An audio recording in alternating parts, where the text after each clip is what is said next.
All right, here is my video, instructional video on how to navigate Schoology and Clever. Sorry, that's an alarm for uh, fourth period if we were in school.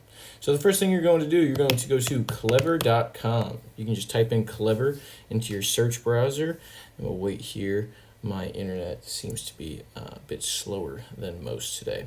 But this Clever website is basically your students' it's one-way ticket into all of their courses. Okay, so by using this, you can go ahead and sign into Google Classroom, Schoology, and things like that. So finally it shows up. So we click on Clever, okay, and you get to a page like this. Now, what you're going to do, I recommend you're going to log in as a student, but it's the same kind of process as what we do as teachers. So I'm going to click over here as a teacher because that's me. I am a teacher. So I'm going to wait for it to load again, and I'm sorry about, the wait times here, but you just get to hear me talk a bit more.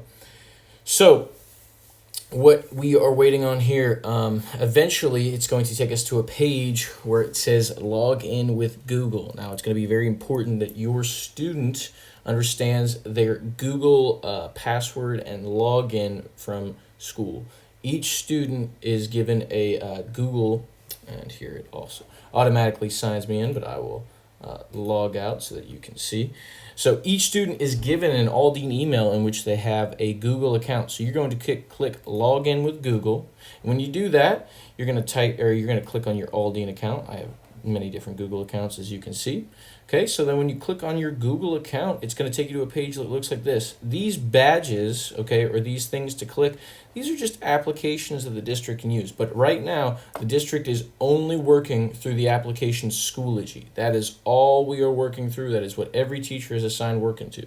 So if you click on Schoology, okay, your student should come to a page like this. Now, he's got a dashboard that says courses. For me, I'm a science teacher, so I see all my science classes. Okay, they might have different groups. I have my at-home response plan, my Grantham Science Department, and they'll have different resources. Don't worry as much about that.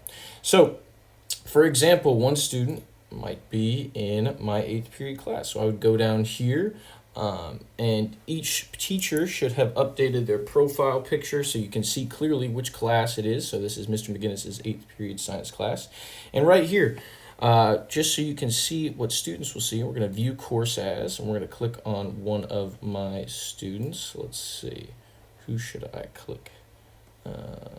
Schoology loves to do this, doesn't it?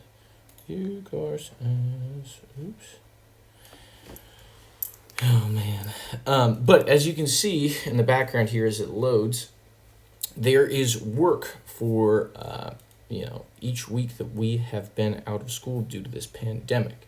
And so what you will do, you'll see these folders. You will click on these folders and they'll open up different kinds of things. And I'm just going to refresh the page here just to make sure that we are doing the right thing. Sometimes Schoology acts a little slow from time to time, so we're going to click it again. Okay, there we go. So now I want to view the course as, come on, all right. View the course as this student. Okay, so this is what this student will see. All right, so for example, week of the April 14th through 17th enrichment work for Mr. McGinnis's 8th period class, you can click on this.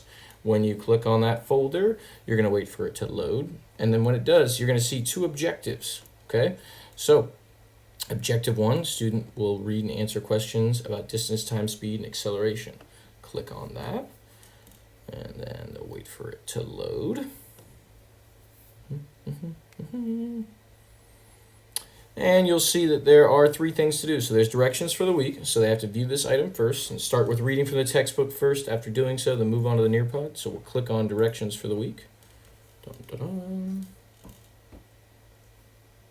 Okay, and start with reading the textbook from the textbook first. After doing that, move on to the Nearpod and watch the video / complete the matching assignment.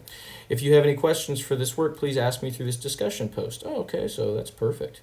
That way I know what I'm doing. So I'll go back to what I was before because I don't have any questions. I think I understand what I need to do. And as soon as it loads,